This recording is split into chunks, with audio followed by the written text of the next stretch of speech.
Today, we're tackling something pretty big, a fundamental shift in how wealth is being built. We're going to dive into what's being called the new investing game. It really all comes down to one simple but incredibly powerful idea. The rules of investing, well, they're changing.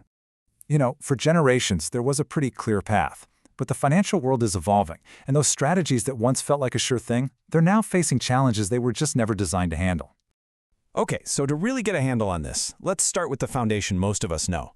Let's talk about the old playbook, the one that's all about a world of public stocks and bonds. The traditional portfolio. It's probably super familiar to you, right? It's made up of assets you can easily buy and sell on public exchanges. You've got your shares in companies for growth, some government bonds for stability, and of course, mutual funds that kind of bundle it all together for easy diversification. And for a very long time, this system worked beautifully. It was accessible, it was pretty transparent, and it offered a relatively predictable road to growing your wealth. I mean, this was the bedrock of retirement plans and savings accounts for millions. But, and this is the big but, that predictable world has started to change. A fundamental market shift is underway, and you can really start to see the cracks forming in that old foundation. I mean, just take a look at the public markets over the past few decades. Volatility, the speed and the size of those market swings has been steadily climbing. All that growing uncertainty is what's pushing smart investors to ask a really critical question. In a world that feels so uncertain, where do you start to look for more stable, long-term returns? Where could you possibly find growth outside of all that daily noise of the stock market? Well, they started looking to a new frontier, the world of alternative assets. And this right here is where the modern approach to investing really kicks into gear. So what in the world are alternative investments? It sounds kind of complicated, but it's actually pretty simple. They're just assets that don't fit into those traditional boxes of public stocks or government bonds. And the crucial part is they mostly exist in private markets, away from the daily scrutiny of the public exchanges. And this category is incredibly broad. We're talking about things like private equity, which is investing in established private companies to help them grow. Then you have venture capital, which is all about funding the next big startup, hoping you find the next tech giant. There's private credit, which is basically like being the bank for businesses that need loans. And it even includes real, tangible assets you can see and touch, like infrastructure projects, direct real estate, and even collectibles like art. A really great way to think about these is as direct investments into the real economy. You're not just buying a stock ticker, you're helping fund a new skyscraper or a breakthrough technology or a growing business long before it ever thinks about going public. And look, this isn't just some small niche idea.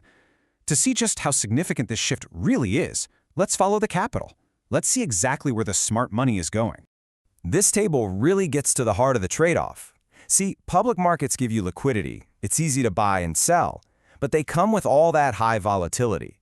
Private markets, on the other hand, they're less liquid and often more exclusive, but they offer the potential for lower volatility and a real focus on long-term growth.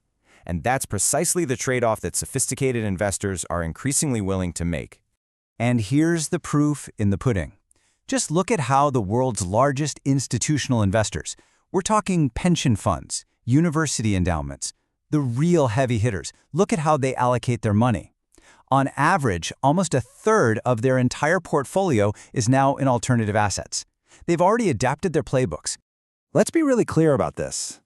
This is not a minor adjustment. It represents a massive, multi-trillion-dollar shift of capital away from a total reliance on public markets and directly into the private economy. So what does this all mean for you? This brings us to your new investing reality and what it's going to take to build wealth in the future. So, what are the big takeaways from all this? First, that true diversification now means looking way beyond just stocks and bonds. Second, the public markets, while still important, are only one piece of a much, much larger economic puzzle. Third, by including alternatives, investors can tap into totally different drivers of growth, things that aren't tied to the daily whims of the stock market. And finally, all of this means the very definition of investing itself is expanding.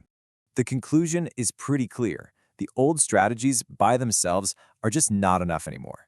This new investing game absolutely requires a new playbook. And that leaves all of us with a final critical question to think about. Is your portfolio built for the rules of the last decade, or is it ready for the next one?